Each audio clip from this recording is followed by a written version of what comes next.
Ай балам, тамақ ішпейсің бе? Апа, менге чыгатым.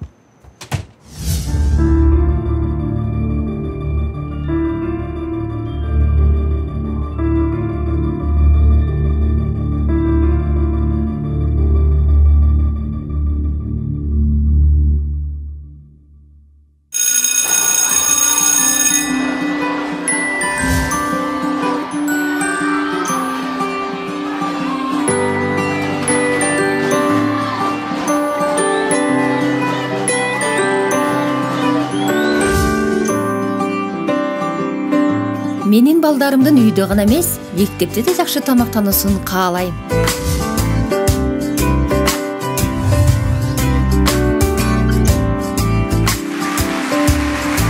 Мектептеги тамактануу акылды азыктандырып жашоону өзгөртөт.